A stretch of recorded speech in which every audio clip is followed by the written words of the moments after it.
L'onduleur permet d'avoir une autonomie d'énergie après coupure de courant. Par contre, le régulateur est là pour sécuriser un circuit électrique.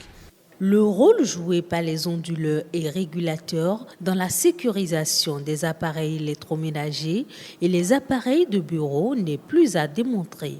Il est donc nécessaire de faire un bilan de puissance des équipements à secourir avant tout achat d'un onduleur ou d'un régulateur. Ce bilan permet d'appliquer un coefficient que les spécialistes maîtrisent bien. Un onduleur ne doit pas être pompé à plus de 70% de sa capacité. Ça, c'est un premier coefficient.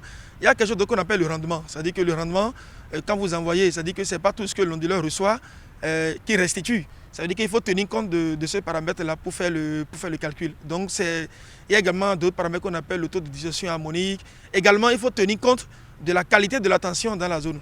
Un onduleur plus grand que les besoins pour lesquels il est utilisé coûte plus cher et gaspille de l'énergie, raison pour laquelle il est nécessaire d'adapter l'onduleur à ses besoins.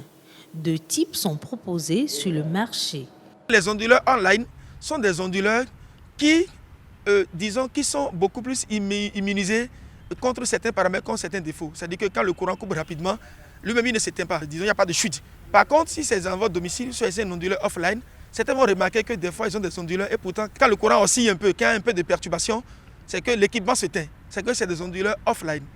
L'installation d'un onduleur est déconseillée sur les appareils à moteur tels que les climatiseurs et réfrigérateurs, mais recommandée sur les appareils de transmission de données sensibles comme la télévision.